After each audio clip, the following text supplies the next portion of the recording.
Hi there, it's an English podcast. Today we have a discussion with John. Hey John, how are you doing? Привет. Здравствуйте.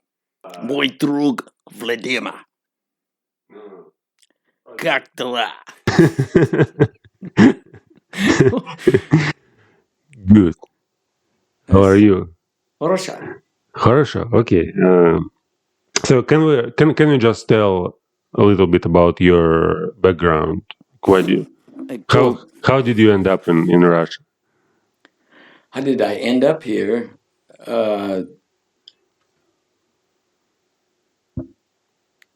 This question is a large question. Of course, we traveled here by plane and moved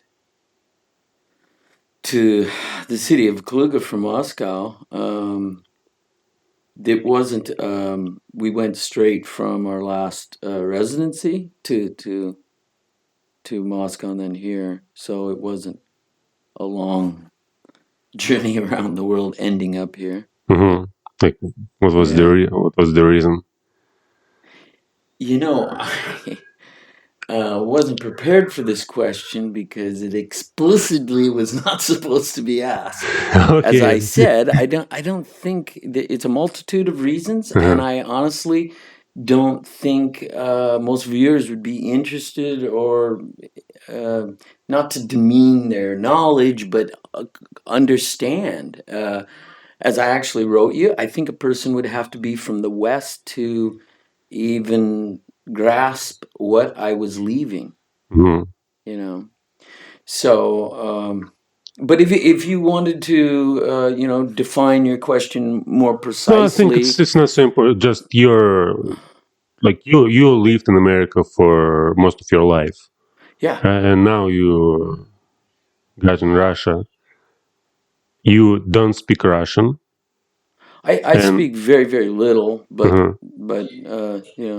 I'm progressing. Tell us how it is to live in Russia without being able to speak Russian. Like, is it difficult? Well, I would say it's completely not a problem at all outside of the social side of things. So, like, you can exist by, I can go to the store just as easily as a person that's dumb, as in they can't speak, as in, deaf, dumb, and blind.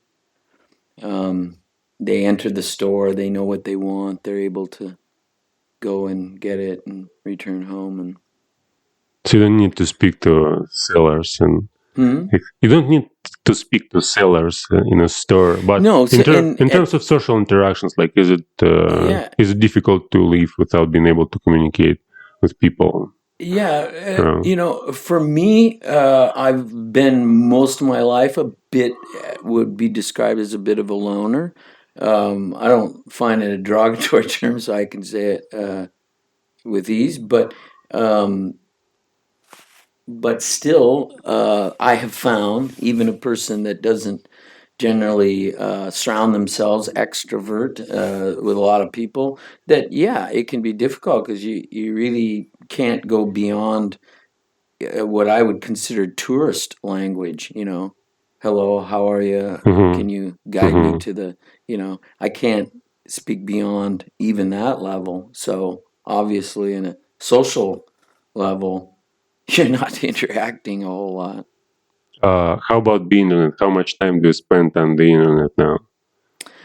Yes, I remember that question. I actually thought about that. Of course, it varies, like, for everybody, and If you can communicate with Russians in Russian, you still may communicate with people in English on the internet, right?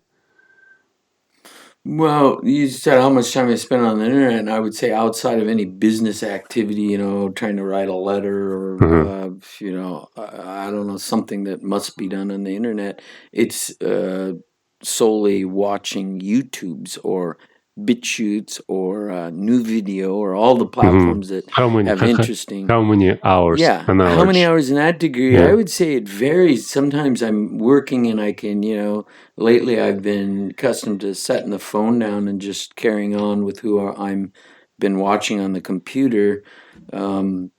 then carrying it on to wherever I'm working or wherever I go. So that would be quite a few hours, because that's throughout your day, especially if you get into you find somebody new, you want to see all their past videos, and there are times when you're quite impressed and want to, you like a book, it's hard to put down, so you're continuing to follow the new information you're learning. Can you linger on it a little bit? Like, what kind of information do you usually consume? What kind of videos do you watch?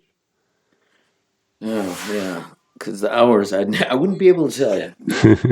Yeah, well, as I newly understand, it's generally categorized. I don't think this is fair and accurate, but this is new to me because I've never put in the word conspiracy theorist, but I found on Reddit and I found somewhere else, this is a whole category, and I guess much of my consumption is within this category. But as I said, that's, if it's historical, it should be under historical. I don't know why, if it's maybe not a popular view, it would be categorized then as conspiracy. But that's the world we live in today. It's extremely evident in this world.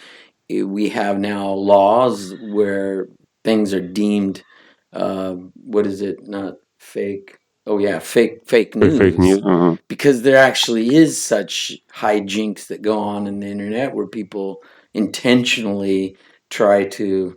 I think the British say rip a yarn, ripping yarns. It's meaning telling a tall story. I'd be interested too. In Russian, that there must be a term for that when the story is intentionally to be, crazy and to hold the person's attention, no matter how unbelievable it is.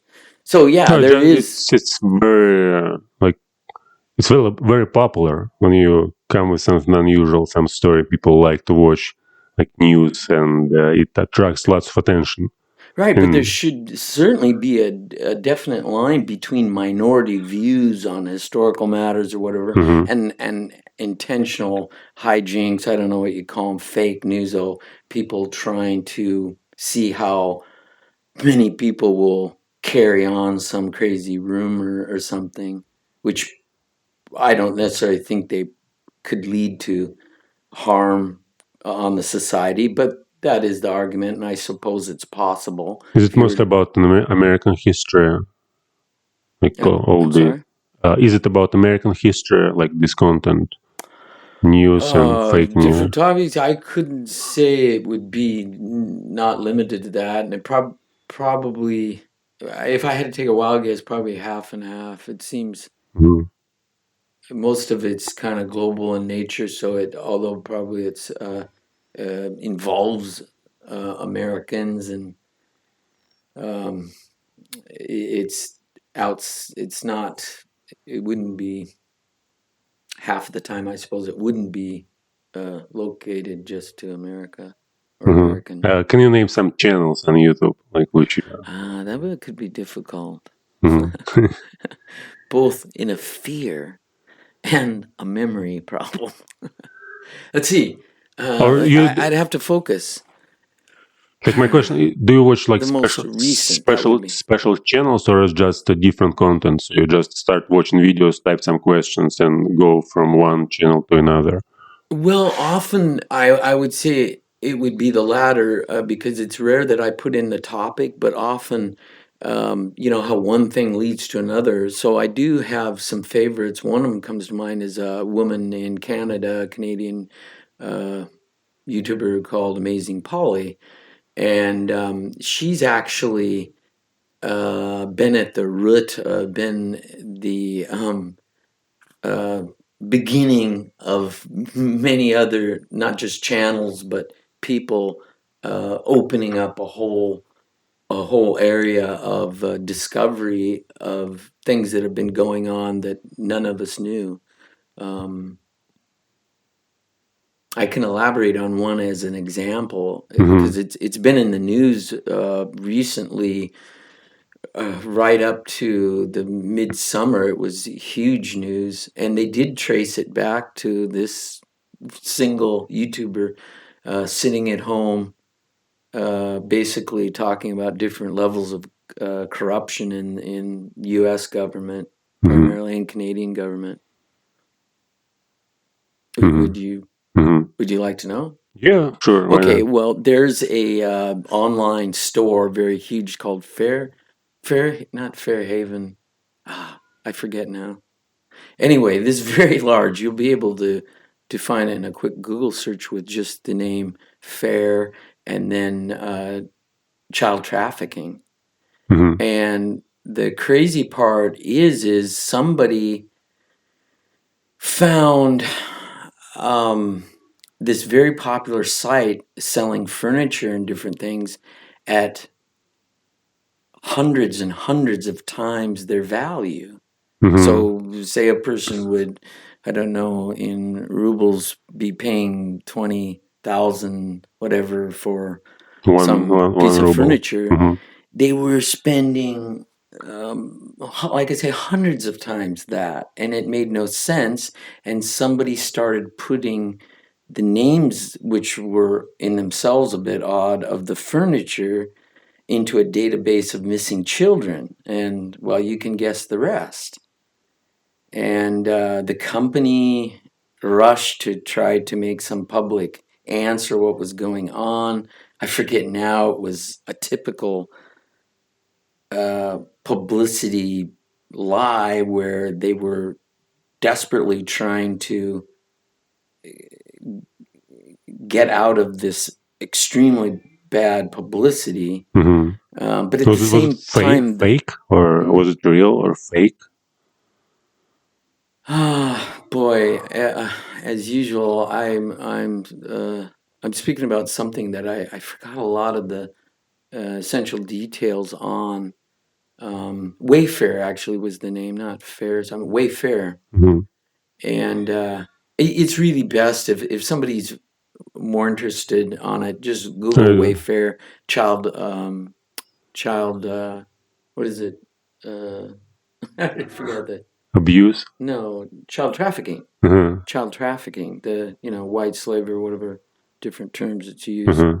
Yeah, and the story had legs, as they say. It didn't go away very quickly. The company, and also, by the way, this amazing Polly, she's a genius at finding links between people that are on board members of companies and connections they have with other companies and personal friends, and she just loves finding these connections. And she actually revisited the story, and yeah, it's well, like I said, it's a big black hole.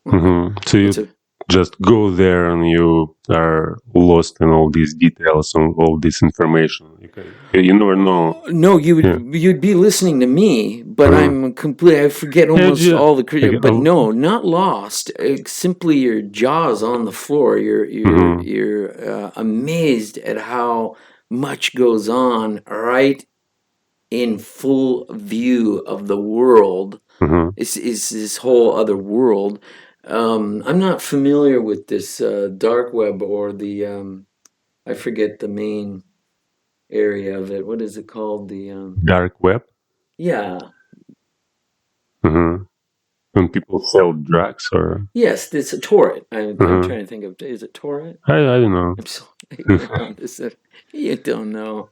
It's like I'm not interested in. I think it's impossible. The only people that don't know much about torrent are Americans and Canadians, because we don't.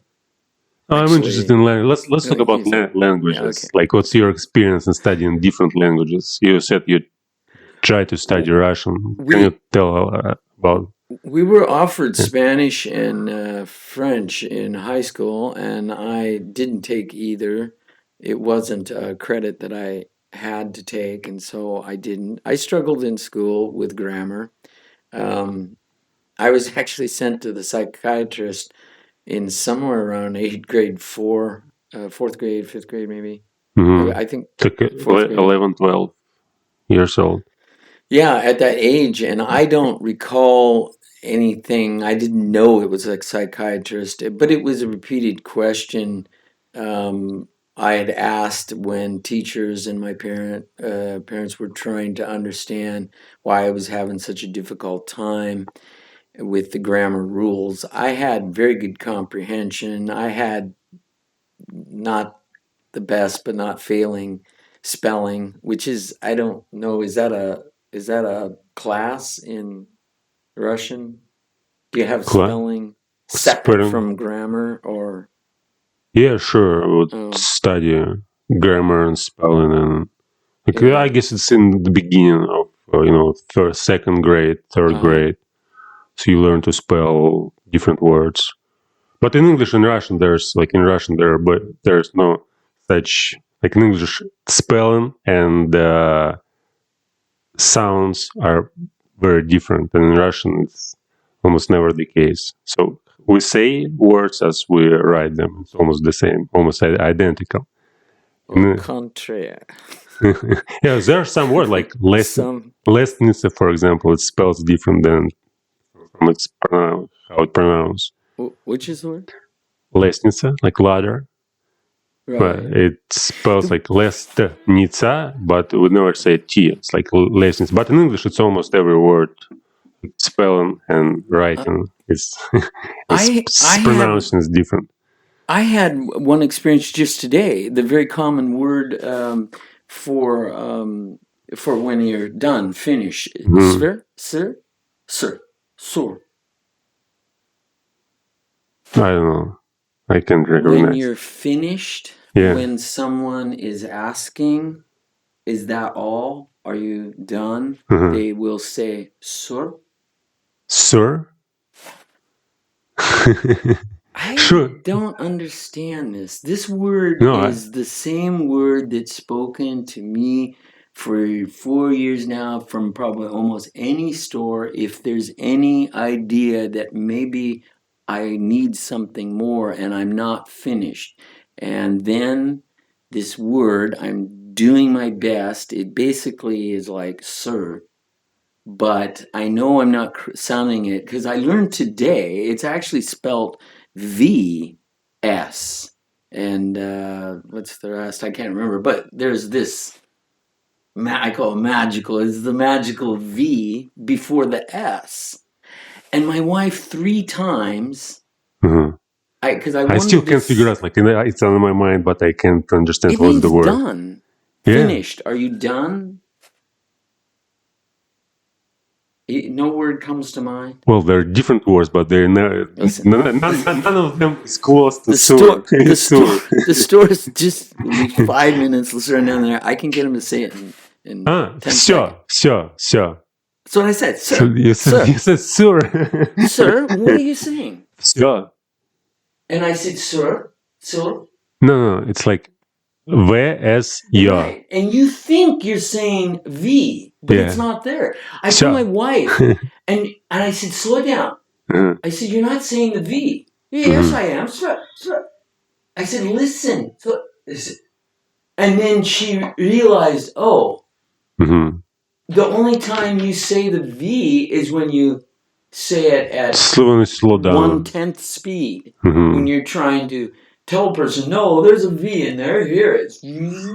But in real speed, in normal language, I could be wrong, but I think a machine will prove it. If the V is there, it'll come up not once, it'll come out 90, 99, 100% of the time when the person... So it's of no value to anybody. Somebody hung up on the idea that there's words or letters within words that one group of language people believe they're saying, when I simply don't believe it's actually said. The mind sees it. The mind knows it's there. Every Russian knows it's in the context. It's easy to get, but when you are taking it out of the context and just try to explain one word. How many letters are in this word? 4? 3. 3? 3. There's really 3. I gave you 2 of them, V-S, and you still couldn't guess it. Yeah, I got it later eventually. Okay, I can't not break these fundamental rules of culture, not to save face. For any.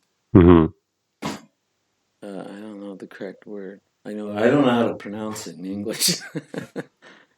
So what was like your experience? You said you didn't study French and Spanish in school. They offered to Yeah, they study. did offer it. Yeah.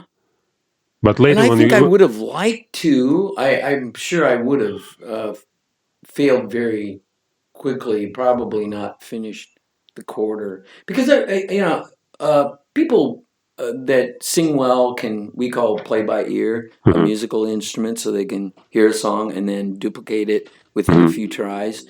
That's well known to be they're both hearing in detail and able to process that in kind of a real time to be able to repeat it right to their fingers or their voice, I suppose, in other but although in voice, I think short of some people that truly can't sing, most people actually can do that. If they hear a da da da, they can somewhat mimic it. mhm, But we do know of the other where they pick the tune up, the actual, notes on the instrument from just hearing it. mhm. So you And think you I don't think have this capacity? you're taking I don't have it. You're correct. Mhm, But I think this definitely plays a role at the speed in which people even from birth are picking up the language, are interpreting the full process, which is an awful lot on the brain. Do you think it depends on your DNA, how you like study language? So it's like natural capacity, you can develop it, or like everybody can do that if they just have enough time or started doing it on a proper age, I think a like when larger you're a portion child. of it does rather than, your desire, your will, your need.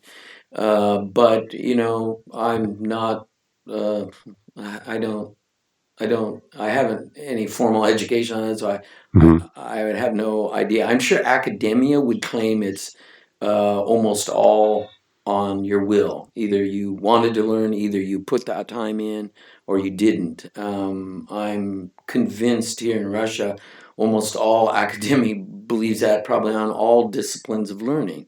You Hmm. can learn it if you want to.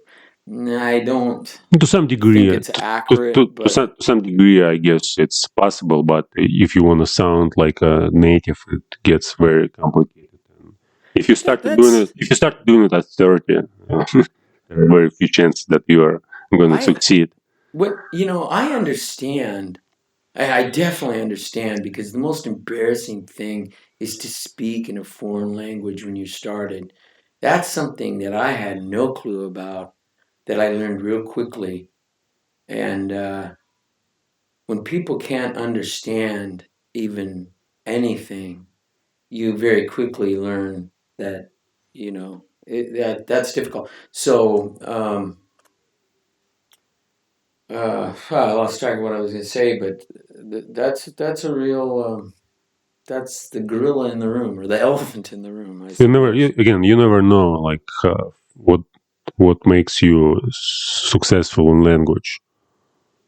I It's think if you took an average intelligence, mhm, average memory, this is a big thing. If I had to put a 5 minute to, my idea on humans and language, it isn't my opinion. It is the most taxing part the brain has ever worked on, and a lot is going on. But it's from birth.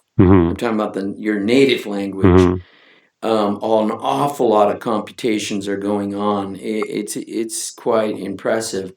And like I say, that's not my opinion. That's part of what we know about science. But I would say for people in general to give them hope, this curve, everybody knows it. The younger you are, the faster you learn. I believe that has so much to do with the fluidity or the fluidness of the memory mhm, and the connections, all these, what are they, the neural connections uh, that are just so fluid. They can find new ways. I don't know what the term for being able to recall, memorize something and recall it. But this is going on subconsciously all the time, as well as when we think about how we focus hard in a language. So I would say, don't just appreciate your exact years. Do the exercises for memory too. I haven't looked into that, but obviously they do work. And if someone's going to learn a language, don't make it a harder job than it already is. Do separate exercises on memory, especially for short term. It'll help you, make small advances, which I think is really key at feeling successful. The fact is, you can't communicate until you have some base level Do you have of some words. special exercises to recommend on memory? I've never studied. I don't know. But it's I think it's decades. They have all these different things you can do. I forget what it is. I know connections are one thing. So people that are embarrassed, they can't remember names. You're supposed to attach a connection to the name. I think it works for people. Create some images in your mind. In fact, I tried to learn Russian about 15 years ago and bought a DVD, and it had these great connections. So Karova was in there, the cow with a car rolling over. And it's not even been something for an instant that I have to work on to pull up. And there were others, and they were real good. But there was, I think, a limited amount of ones you could. It comes down to this mathematical equation of complexity. Sure, you could create an attachment to a memory, but as it gets harder, it's going to get longer. So that creates its own complexity, which, anything with complexity, if you're missing a part of it, it often stops the entire thing. Doesn't work. Yeah. Do you think like memory is essential when you start? I think it's paramount. I think. How about using the language? You may memorize lots of words and sentences and phrases, but still, if you don't use it in your practical life, it's not supposed to work. And either. What is using? Using is definition. It's knowing what the word means. You would use probably, we all know there's simple common words that can be interchanged in all languages. We all have hello and a whole list of these simple words, and the definition is the key to broadening your area where you can communicate. I have an idea, and I just had this the other day. And we often will read an article and we'll see highlighted words within the article. And we know if we put our cursor, our mouse over that highlighted area, we'll often get the definition of this person, or what it can be a word as well. It's usually, I think, a person or a happening of history. So what this is not actually a question. I know it's capable. I just wonder, where's the software, or does it exist, an app where you just download? I would think it should. I'm really not qualified in any sense to talk about anything IT related, but the document, I would think, could be scanned in real time. So as it's if it's being scanned, whatever, and this would be encoded on all the words. So anytime the cursor is stopped, and if you added in retina location, it would be, you'd have to hold a pause button kind of on this definition and only release that to see it when you need it, or you'd constantly have definition of every word. But the point is, you'd have instantaneous definition of the word in your native language. And I think well, that would sure speed up the process. I really don't know. Context is the only other way to get the word. This is how it happens for all of us in our native language from birth. It's within context. Rarely is somebody telling us what the word means. Later, when you're 10, 12, and words start, or maybe earlier for some people, the adult, the parent, the teacher might tell what the word means or explain the whole word to the class. But prior to that, all of these words, and articles. You use them, right? So in a conversation, for example, you listen to somebody else, and you understand what they're talking about, and you try to apply the same words and talk about the same things by using these words. And here's what you do when you use. So you communicate. You may write something, or you may just you may even think. Many people just try to memorize words. They know lots of words, but they don't use them except for just recalling them all the time. So you learn 10 words and you repeat them every day, but it's not using. Using when you just go and you use these words to express your ideas or to just understand ideas of other people. So you just apply it in different contexts all the time.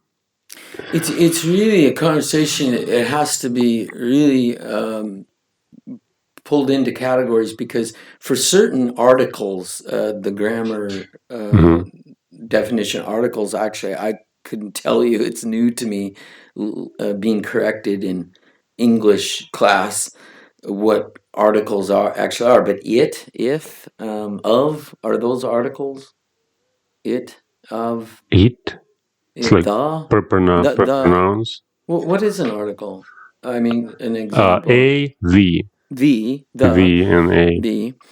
Yeah. Now, these words would follow what the example you just gave. They're repetitive to the baby, to the 2-year-old, to the 3-year-old, and he learns. Yeah, it's not I milk, I want, or he learns these simple words that need to be in there to make a halfway intelligent, normal sentence.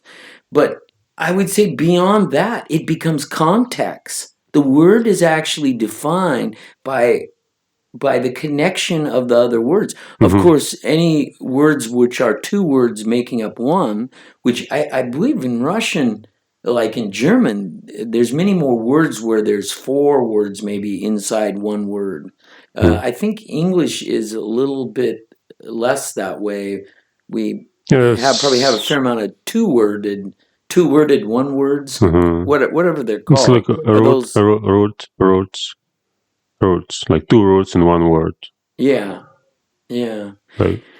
But in these words, it's, I think, fully context.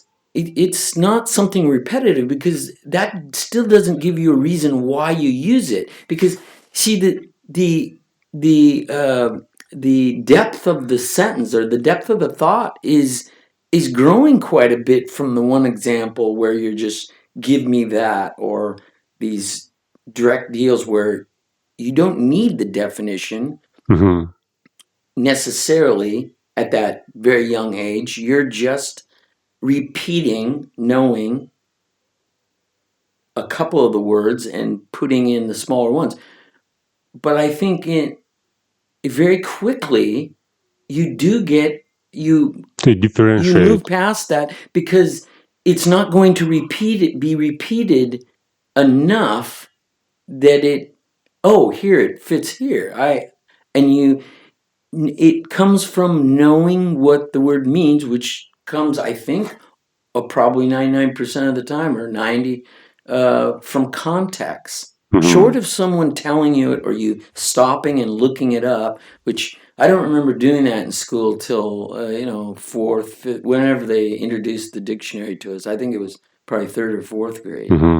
So, and by 3rd or 4th grade, I mean, you look at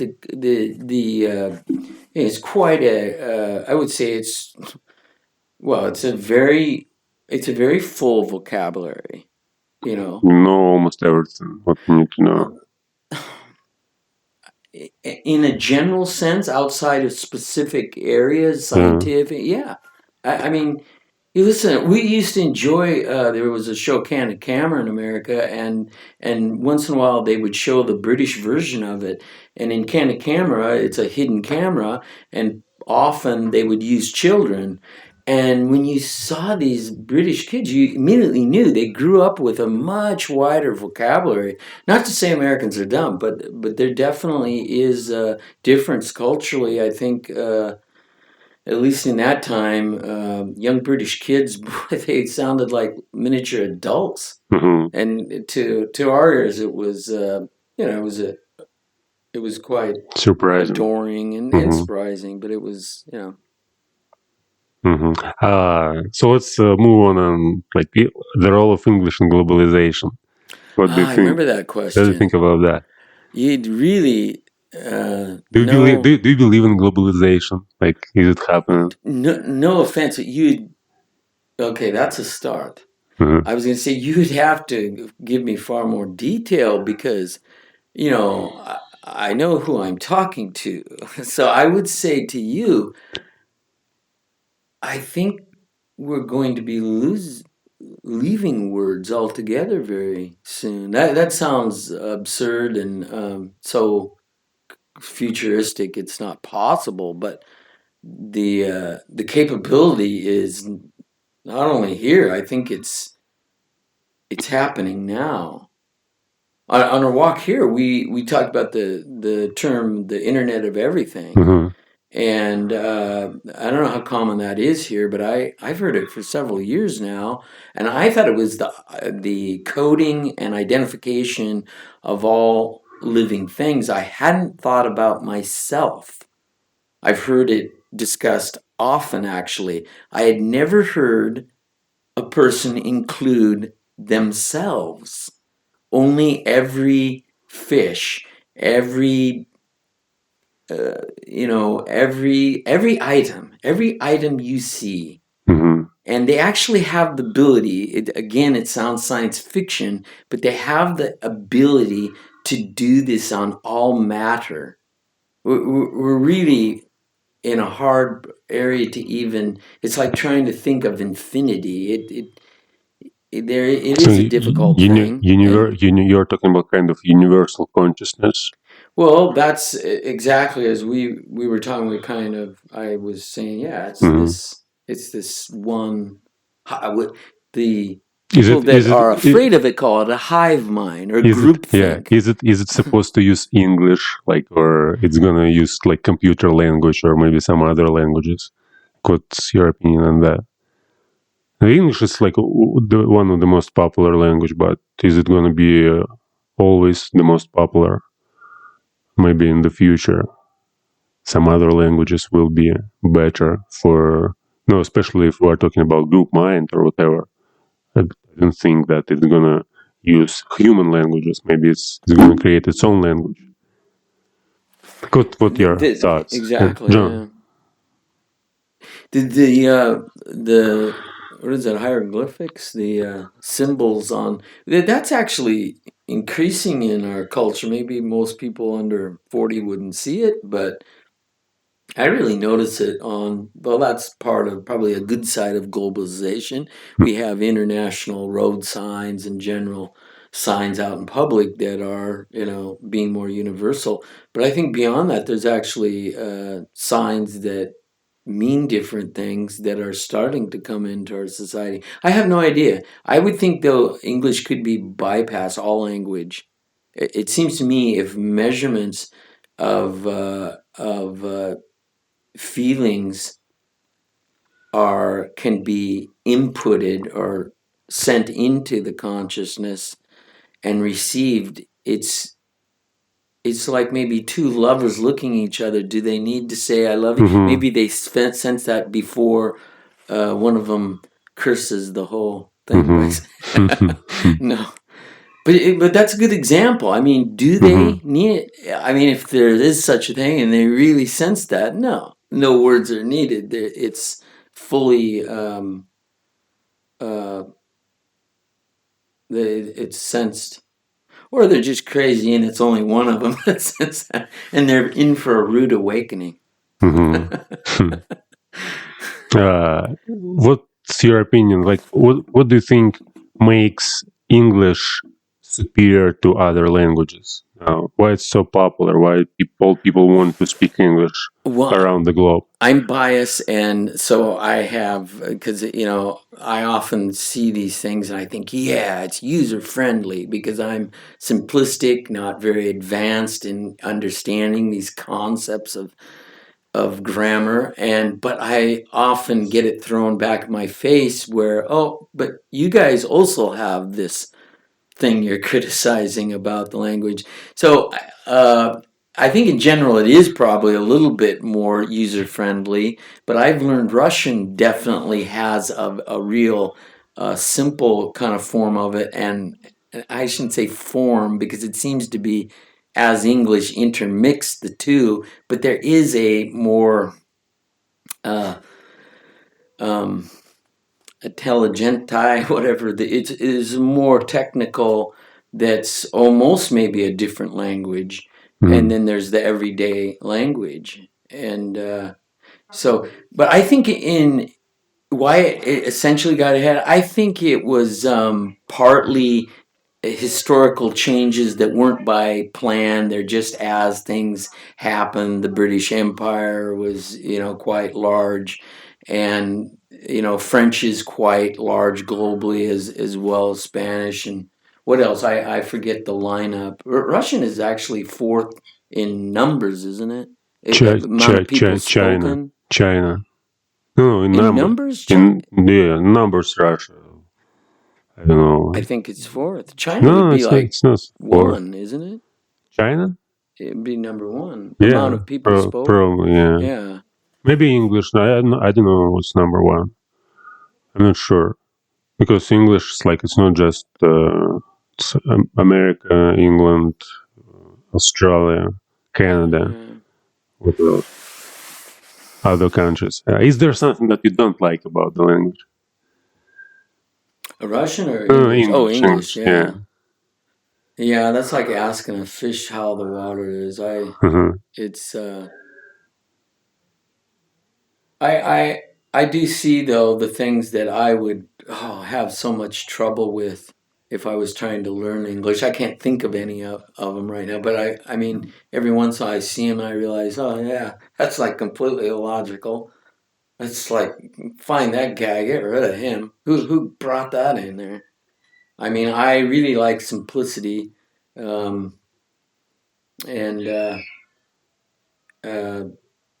I think in general, though, when I say user friendly, I'm talking about the I guess in one sense it is the simplicity of it. But it's something that you like. What you don't like. Right. Complexity? Well, like I said, the things that don't make sense. Yeah. I can't think of any right now, but... Give an example. Yeah. Many. I know... they probably... The ones that most come to mind are spelling deals where where's that letter? Why is, don't like. I keep thinking of... See, I like how we use the end of the mouth. I think about this a lot because I stare at my son or someone's repeating the word, and I'm really doing my best to mimic that. It's like the example we earlier was sir. I feel I'm saying 9% of what you're saying. But, it's hard for me. My brain says there's a game going along. He's just being a... No. But in the end, I have to think, no, he really just didn't have a clue what my mess that was in sounds I was making were making. But I'm sure there's many. I'm a very patriotic guy, and I can't tell you there's nothing wrong. Okay. I don't know. Lately, it's always changing. I hate the change, the eubonics. But there's a part of me that likes it. But in general, yeah. Is it eubonics? Eubonics? Is it what is the kind of rap and new slang that's really distorted? I don't know. Yeah, it's really fun in comedy. There's so many connections, but is that a critique on English language? It's part of English language, but then it's so there by itself, you're going to look like a fool if you use it and you're not part of that Culture. subculture, or like I said, a comedian. Yeah. Why do you think people fail in studying English? I really think the elephant in the room is getting from step 1 to step 2, and that could be actually step 6 to step 8 or whatever. But what I'm saying is, after you've learned the alphabet, spent a certain amount of time in pronunciation, knowing each letter, trying to practice them as best you can, and going through as we all do when the words are new, when you're trying to read and just sounding the word out slow. After you've done those preliminary beginning things, and you're trying to think in English. I didn't know what this term meant until you graciously tried to get me to "Ja budu domat po-ruski." And to me, it was just silliness. I thought, I'm me, I think in me. I don't think in English.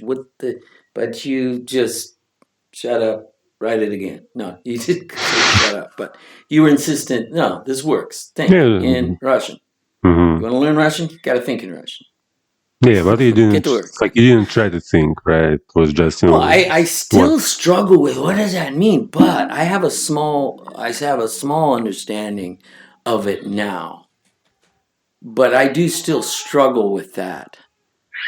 But you are thinking in Russian when you have to use the Russian word. Yeah, sure. So,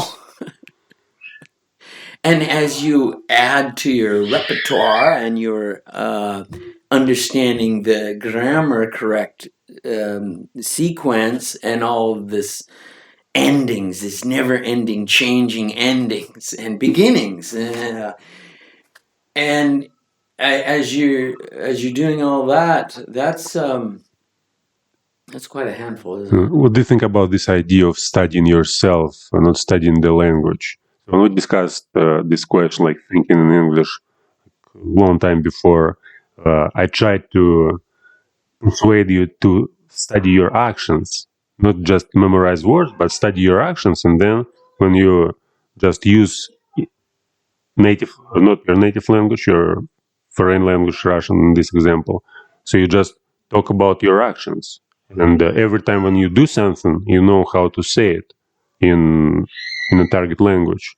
And then after you repeat it 5, 6, 7, 10 times, but it's something that you do every day. It's not something that you do rarely. It's repeatable actions like brushing your teeth, cooking, eating, walking, driving your car, waking up. So if you write it down, just one sentence, for example, I have woken up, and let's suppose that you don't know what it means. But if you just write it down and every day you repeat it, like during a week, then you'll remember it. Like "Я буду думать по-русски." So it's gonna just stick in your brain, and then every time when you do it, you remember it in the target language, and you don't need to memorize it. The point is you just speak about your actions in the target language. Logically, to me, that seems insane, but I know science bears it out to be true. Subconsciously, every sound I've ever heard is in my head, and I don't know what the brain's doing with it, but it's in there. And I suppose there's aspects of your memory that work automatically, subconsciously. The idea of reading, sounding a word out versus, well, what is the opposite of sounding it out? Your looks. Actually, there is a learning method they've been pushing in the U.S. called look-say. I think look-say. Look, Yeah, look, say. Mhm. But if you think about it, your mind is identifying the word as well as the pattern of words so much faster than even a fast speaker can get them out of your mouth in your native language anyway, and Mhm. probably after you've reached an average level in a new language. It's identifying that word, and it immediately triggers the correct sounds to spit it out. You're not even thinking about it. It's all memory recall. You're not sounding a word out until one slows you down, which is usually you've passed the word and then you wait, that doesn't make sense, and you got to back up and that's not that's a different word, and you have to look at it and But it's not about memory. It's more about learning again, learning your actions. So you don't study language. You don't study words. You don't memorize it. You're not memorizing definition. I heard you say you don't need to know what it definitions, means. but also you just you study your basic patterns that you do every day, and you just learn words which are attached to these actions, and you learn to name all your actions, and you just repeat it every day, since you do these actions every day. You just don't think about them in your native language, you think in a target language. When you say brush your teeth, you know what the word brush means? Well, when you're learning that? First you don't know. First, okay, well, if I repeat it every day, let's see how. You go on the internet, learn this phrase, how to say it, and you write it down, put it on, close to the mirror. And 5 days, you just when you brush your teeth, you look and you may read. Okay, so you know that's the right phrase. You look up in Russian, brush your teeth. You find it in English. You tape it up there on your mirror. It's in English, and when you're brushing your teeth, you're looking at it, and you know that phrase means brushing your teeth, but you don't maybe know what each word, which word is. Yeah, sure. So but you're you still remember conscious. the phrase. You remember the phrase. Yeah, and then if you repeat it when you do it, it's actually it makes sense immediately. It's like, this is what I'm doing. This is brushing my teeth, and then after 5-10 repetition, you will remember it automatically. You don't need to look every time at the. There's a design philosophy in our modern world that works solely on that. It's for reasons of security, and I believe actually many nefarious reasons. Very smart people can't see what they're actually working on. They don't see all the parts of the puzzle. But it absolutely does work, but I think it's extremely limited. This is the situation where people are extremely educated on something, yet when forced to, they can't make sense of anything because they don't understand the substructure. Nikola Tesla was a person that was noted as actually understanding the bones, I think, as you guys call it, the substructure, what was holding stuff. And obviously, you understand substructure just gradually. The point is that you learn the phrase, then you learn another phrase, then you learn the third phrase, and it's probably possible within language. Like, for example, grammar. Let's a little bit talk about grammar. There's present simple, present continuous, and present perfect. Like 3 present times. When you begin an action, for example, you wanna brush your teeth. You may think, I want to brush my teeth. It's present simple. So you before to start an action, you just say, I want to brush my teeth. Then when you are brushing your teeth, you say, I am brushing my teeth. And when you finished it, you say, I have brushed my teeth. And then it's like every action has its beginning, the middle, and its end. And you learn to apply these structures to all your actions. So you wake up, okay, I have woken up. What should I do next? Like, now I'm going to bathroom. You get up, you go to the bathroom. While you're going, you may think, I'm going to the bathroom. I have gone to the bathroom. So it sounds silly, but then you just learn all these patterns. Eventually, you don't think about some abstract ideas. You think about what you do. And since you, again, repeat these actions every time, you don't need to memorize a lot. Just learn gradually to apply your language. Use your language to support your actions. This Buddhist idea that you're in the present. So you always use language to describe what you're doing and understand it. Yeah. Well, that's like what's happening when a person is immersed in the language. As a foreigner, you come somewhere. That's my excuse for when people ask me, am I learning Russian? I say, well, I'm immersed in it. So, but that's a form of immersion. You're forcing your mind to be in. That's got great benefits for discipline because you got to remain conscious, focused at doing that. An idea. Yeah, it works. It certainly would work. It's isn't it how it works when you pick up a book? I'm going to go to France. Here's a tourist. How do I find the tourist? You're just memorizing phrases. Yeah, but it's phrases, right? You don't use them. The whole idea is that you don't memorize anything. You use it every time. You don't memorize a phrase that you will say tomorrow and forget forever the next day. You memorize something that you repeat every day, and you use it every day. So back to I'm brushing my teeth. You're memorizing the phrase. You don't memorize. You just, when you brush your teeth, you remind yourself, okay, pay attention, I'm brushing my teeth. And you use foreign language. But what are you doing, though, with the language as you're brushing your teeth? Speaking in your mind, I'm brushing my teeth. So you're memorizing? You don't memorize. You just... But what's the difference if I'm thinking, I'm brushing my teeth in English? It's I'm brushing my... You're thinking it, you're memorizing it. I don't know how to memorize. You memorize. The point is that you use it. So you said, like, when you go to a foreign country, you memorize certain phrases, like how to get to the place, whatever, how to buy for something, how to get ticket.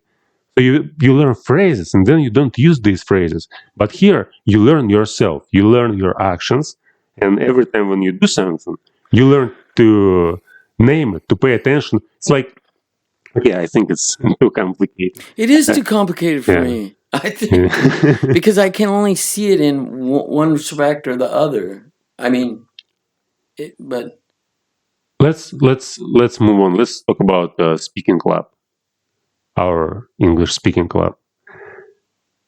What would you like to say about the club? It's closed. Closed? Yeah. Why? It's not closed. Yeah. Well, it's not closed? When did you... It's next week? No, when have you been there the last time? Oh, man. I think it's been... A month? It is now. It hasn't been a month, but it's been close. So, your English Club is really unique. I've gone to several of them, include maybe 4 different ones for a period of time, each one, or on and off, different ones. Anyway, here's is absolutely great. It's really great. And I tell a lot of people that know English, actually, I think fairly well. And I don't understand why anybody would not. I think Tata really summarized it really well. It was a very candid answer she gave in that respect. What was the answer? Can you remind me? But I remember I was like, yeah, that's what I think too. Yeah. If you separate the idea of learning a language from topics, I think it has something for everyone outside of learning a language. Of course, I don't know what that would be like. By the way, I was searching, I was looking for a guy, and I couldn't, he got banned off YouTube, and I'm looking in BitChute, and I could remember his name, but I couldn't find many videos of him. He's a Brit, but I remember he was linked up with this German guy, or they had worked together. Anyway, so I found that guy's name, and I'm looking for, I knew he spoke in English as well, but the YouTube is just nonstop giving me all these German videos. And as I'm looking, I kept clicking some because actually the titles were in English, but he was speaking in German. Okay, so they're playing as I'm continuing to, that's not it. He's speaking German. I'm looking for the next one, and I was amazed at how much... Well, I'm sorry. What? Well, it's a bull against Russian. Why is Russian different? Why is... But I was picking up so many words.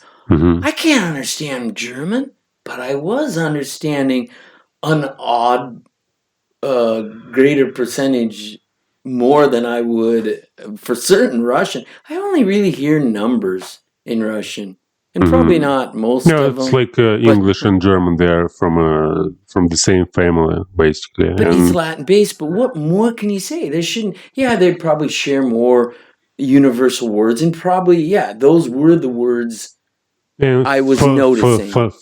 phonetic is close in Russian. We have I don't know. They have a lot of letters that weird don't word, go yeah, together. but still, it's still way closer than like Russian and I think Russian is almost like Chinese. If to compare English and Russian, it's like English and Chinese. I don't. Different sounds, different words. A large amount of my what do you call it when you're sifting information through my lens is the way individual letters do they go smoothly together for the physical acrobats of the tongue, acrobatic movements of the tongue. So the physical sounds we make due to the letters as we know them, how they interact with the letter behind them and in front of them.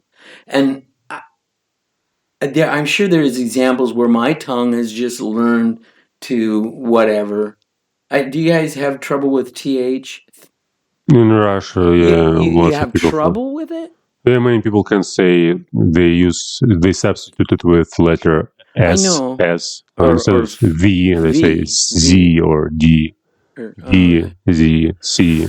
Well, anyway, I think the Germans have an awful lot of those. Yeah, let's letters that don't belong to each other. Come back to the club. The club, yeah. Well, can you be specific? You know, your topics are definitely out of the ordinary. You're studying Russian without studying Russian, I suppose. Would that be accurate to say? Studying Russian without studying... Yeah, you're studying Russian subconsciously in a sense because, you know, we do speak about language, but it's woven in and out of the larger topic, which is, I find for the most part, just fascinating. I didn't know there was so much to talk about in one word. What were your favorite topics? Passion or whatever word. Was that a word? Was that a topic? Yeah, it was like a year ago. But that specific word? Yeah, passion, yeah. Oh. It was in January, I guess. Okay. January 2020. Yeah, I remember that one. I even made up a poem. Like, do you remember this weird beginning? I'm sure it was a great poem, but no. Yeah, it was terrible. I went straight home and Googled passion. I was reading about passion. It had to be at least an hour, probably more. What would you change if you were a leader of the club? Would you make some changes in the club? Oh, if I was leader, if I was ruler for a day, I don't know. I can't say I would. Seems to me, for the most part, goes smooth. Things that we all probably don't like, one or two particular. Maybe it's always one me that others would like. Okay, we got it. Let's move on. But there's no real tools. We tried the tool of throwing a ball, but maybe the ball should be thrown at the person that's talking too much. I really don't know. But I don't think there is tools for we brought up the idea of throwing the ball to, that essentially was it. Yeah. You've had your say, now let's... Yeah. Or it was to get people that don't talk, that's right. No, we threw a ball at people that don't talk. It sounds aggressive. Is it aggressive club you belong to? Talk! We just use guns, everybody has a real positive attitude, I'd say, for the most part there. And wow, it's it's like anything when you got people like-minded somewhat, or there's a magic that's what do they call it? Well, things really work out interestingly and nice. Is it hard for you to understand Russians when you communicate with them in English? Yeah. Do you find it's like... Oh, when I communicate? On the speaking club, so you basically most of the people are Russians who speak English like a second language. So do you find it difficult to understand what they say? I have my ideas of what's happening when nobody will answer me, or if I'm getting a little frustrated and I'm like, posing a question to everybody. But I personally do think about this point. How do I think of people that speak another language as foreigners? So in America, we have lots of foreigners. And I seen this how foreigners understand each other in English. Everybody has their simple answers. It doesn't make sense to me. And I understand they say a word with a certain dialect, accent, whatever, over and over. They know that word, so yeah, they can understand each other. It still doesn't make sense to me because it's how do they know they're not saying this other word? Or I don't know. But yeah, I do have trouble. But for the most part, I don't think it's pronunciation. I think it's the confidence in speaking clearly and loud, which you actually don't always usually do, but you don't always speak as uh, as focused as you can. I know how well you can speak, and because your thoughts on the whatever, you get carried away. You're so immersed in the English, you don't have to think about your pronunciation. That's just it. You know enough of it. You're not so focused on it, I suppose. I don't know. I don't want to be critical because I really believe I probably have a definite problem in picking up the subtleties of all the sounds that make up just one letter. This is a fact of science. There's an awful lot going on. Yeah, so your group of E and I and O. I mean, it seems to me you've got them spread out, which is more categorized in Russian. But I mean, those are such small subtleties to my ear. But yeah, I have trouble. But I mean, it's not. When you're one-on-one, almost not so. It's very understandable. But in the room, if people are talking down, they really have to probably use these basic drama type things that you're taught to, hold your good body position and speak. Like nonverbal communication. Yeah. So just being conscious of that probably would But help. for many people, it's difficult to speak and look in the eyes at the same time. I've noticed that many people just look aside and trying to focus on their thoughts. And if they just start looking in the eyes, they lose the track of their thoughts and they can't express themselves clearly. Yeah. It makes lots of... I feel like look like a psycho killer when I'm really trying to put even a simple Russian sentence together because my eyes are darting back and forth and I'm just so immersed in looking for that next word. Yeah, that's the problem. Okay, so John, thank you for a conversation. It's really nice to talk to you. It's always good to talk to you. Sir? Sir. Все. So I said, sir. You said sir. Sir, what are you saying? Все.